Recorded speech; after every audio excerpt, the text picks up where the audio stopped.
Everyone, എല്ലാവർക്കും ചിത്രരോഗിയിലേക്ക് സ്വാഗതം. ഇത് ദൃശ്യം 3യുടെ സ്പോയിലർ ടോക്കാണ്. ഇതിൽ സിനിമയുടെ കഥ മൊത്തം പറയുന്നുണ്ട്. സോ സിനിമ കാണാത്തവരിത് കാണരുത്. ഈ സിനിമ എനിക്കൊരു ബിലോ ആവറേജ് എന്ന് പറയാൻ കാരണം കാര്യമായിട്ടുള്ള കഥയില്ല ഇതിനകത്ത്. ഇതിനകത്ത് ഇതിനകത്ത് ഈ ദൃശ്യം 2 തന്നെ ഒരു ഫാൻ ഫിക്ഷൻ ആയിട്ടാണ് പോയത്. അതിൻ്റെ അവസാനം തന്നെ ഈ സ്കെലിട്ടൺ കംപ്ലീറ്റ് എടുത്ത് നശിപ്പിക്കുന്നുണ്ട് ഇയാൾ, ഈ ജോർജ് കുട്ടി. അപ്പോൾ പിന്നെ 3യിൽ കാര്യമായിട്ട് കഥയില്ല. സ്കെലിട്ടൺ ഇല്ലാതെയാണ് ഇവർ എങ്ങനെയെങ്കിലും, അതായത് ഒരു പ്രധാനപ്പെട്ട തെളിവില്ലാതെയാണ് ഇയാളെ പിടിച്ച് അകത്തിടാൻ നോക്കുന്നത്. അതിനുവേണ്ടി അവർ തട്ടിക്കൂട്ടി എങ്ങനെയെങ്കിലും ഇയാളെ പിടിച്ച് അകത്തിടണം എന്നുള്ള രീതിയിൽ ഭയങ്കര പ്ലാനൊക്കെ കൊണ്ടുവരും. പക്ഷെ ഒരു ചീറ്റിപ്പോകുന്ന പ്ലാൻ തന്നെയാണ്. ആ പ്ലാനിൽ തന്നെ ഒരു ലോജിക്കും ഇല്ല, ഒന്നുമില്ലാണ്ടാണ് പോകുന്നത്. ആദ്യം തുടങ്ങുന്ന സമയത്ത് കുറച്ച് മെറ്റാ റെഫറൻസ്, അതായത് ഈ സിനിമയെ സ്വയം റെഫറൻസ് ചെയ്യുന്നു. ഈ ജോർജ് കുട്ടി ഒരു സിനിമ എടുക്കുന്നു, ദൃശ്യം എന്നുള്ള പേരിൽ സിനിമ എടുക്കുന്നു. അത് ദൃശ്യം 2ൽ എഴുതിയ കഥ അത് ബേസ് ചെയ്താണ് എടുക്കുന്നത്. എന്നിട്ട് ആ സിനിമയ്ക്ക് ദൃശ്യം എന്ന് തന്നെ പേരിടുന്നു. എന്നിട്ട് അത് സിനിമയാക്കി വലിയ ഹിറ്റാവുന്നു. അങ്ങനത്തുള്ള രീതിയിൽ കുറച്ച് സംഗതി. അതിൽ തന്നെ ഈ സിനിമയുടെ ഔട്ട്സൈഡ് കേരള റിലീസ് അതിനെപ്പറ്റിയൊക്കെ ഇങ്ങനെ സംസാരിക്കുന്നു. അതൊക്കെ ഇവരൊരു സ്വയം റെഫറൻസ് ചെയ്യുന്നൊരു സീനുകളായിട്ട് എനിക്ക് തോന്നി.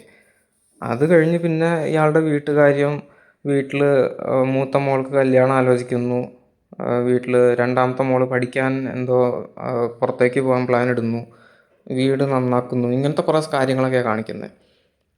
പിന്നെ കുറച്ച് കഴിയുമ്പോഴാണ് ഇൻ്റർവെൽ എത്തുമ്പോൾ സഹദേവൻ വീണ്ടും വരുന്നു. സഹദേവനെ വലിയ മാസമായിട്ടൊക്കെ കൊണ്ടുവന്നു. പുള്ളി വലിയ താടിയും മീശയൊക്കെ വളർത്തി, മീശയൊക്കെ പിരിച്ചു വെച്ച് ഇപ്പോൾ ജോർജ് കുട്ടിയെ പണി കൊടുക്കും എന്നുള്ള രീതിയിൽ വന്നു. പക്ഷെ അവസാനം ഒരു നനഞ്ഞ പടക്കമായിട്ടങ്ങ് പോയി. പുള്ളി വന്ന് ഭയങ്കര മാസ് രീതിയിൽ സിഗരറ്റൊക്കെ വലിച്ച് ഭയങ്കര സംഗതിയാന്നൊക്കെ തോന്നും. പക്ഷേ പുള്ളി കാരണം ഈ കുറേ പ്ലാൻ ഇവരുടെ വർക്കാവുന്നില്ല. പുള്ളി എല്ലായിടത്തും കയറി ചെന്ന് എല്ലാവരെയും ഭീഷണിപ്പെടുത്തി ഇയാളെ അങ്ങ് അകത്താക്കാൻ നോക്കും. അതുകൊണ്ട് തന്നെ ഇവർക്ക് കുറേ പ്രശ്നങ്ങൾ ഉണ്ടാകുന്നുമുണ്ട്.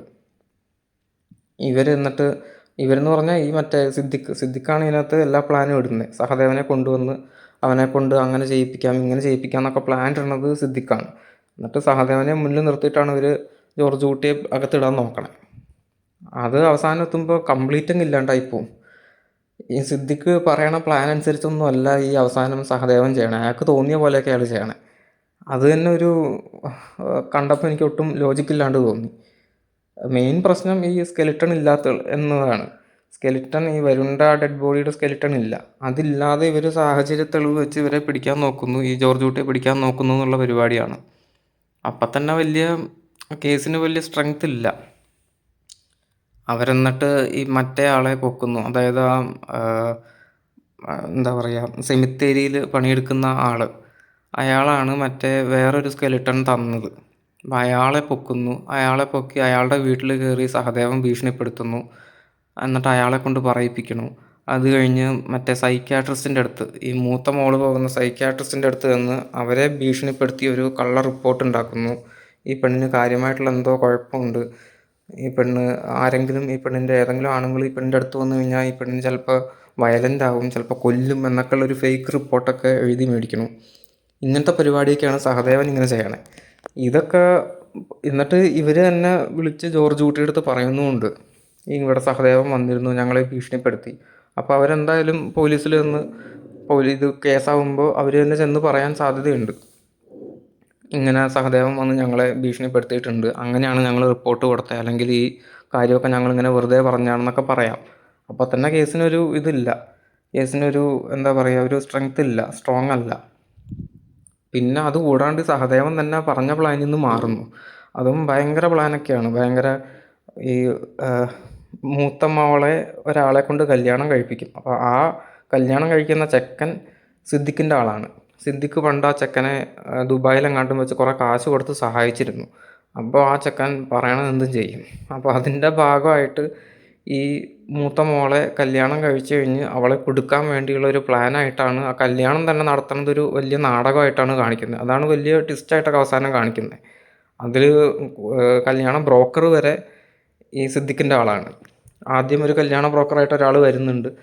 അയാൾ അവസാനം കാണിക്കും പുള്ളി സിദ്ദിഖിൻ്റെ ആളായിരുന്നു. ഈ പെണ്ണിനെതിരെ തെളിവുണ്ടാക്കാൻ, മൂത്ത മോൾക്കെതിരെ തെളിവുണ്ടാക്കാൻ വേണ്ടി എല്ലാം മാസ്റ്റർ മൈൻഡായിട്ട് സിദ്ദിഖാണ് ഇരുന്നത്. അത് വല്ലാത്തൊരു പ്ലാനായിപ്പോയി. അത് അത്രയും റെഡിയാവുന്ന ഒരാളെ കിട്ടണ്ടേ. ഇപ്പോൾ കാശ് കൊടുത്ത് സഹായിച്ചു എന്നുണ്ടെങ്കിലും അയാളിതിന് റെഡിയാവണ്ടേ. അതൊക്കെ ഒരു ലോജിക്കില്ലായ്മയാണ്. ഈ സ്കെലിറ്റൺ കിട്ടാത്തതും ഇങ്ങനത്തെ വല്ലാത്തൊരു പ്ലാനൊക്കെ ഉണ്ടാക്കി കൊണ്ടുവന്നു. എന്നിട്ട് അവസാനം സഹദേവൻ തന്നെ ആ പ്ലാനെല്ലാം നശിപ്പിക്കുന്നു.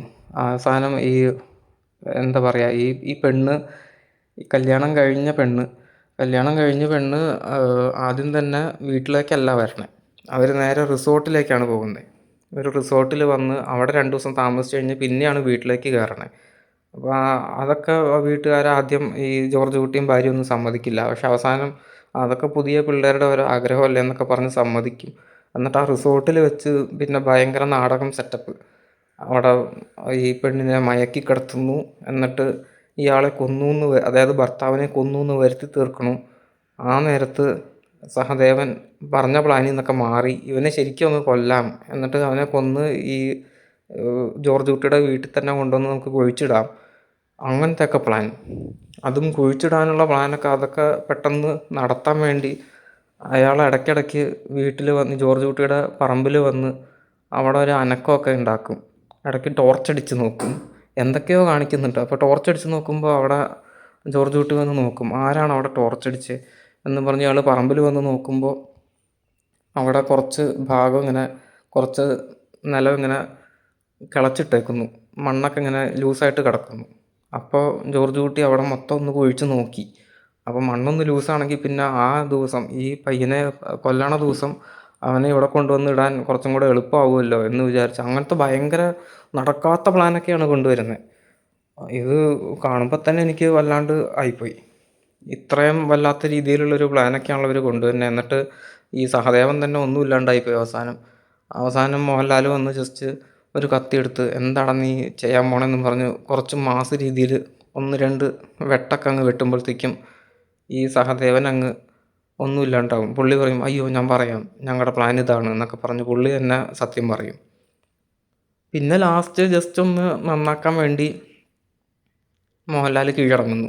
ജോർജ് കുട്ടി കീഴടങ്ങി എന്നും പറഞ്ഞാണ് കഥ തീർക്കണേ.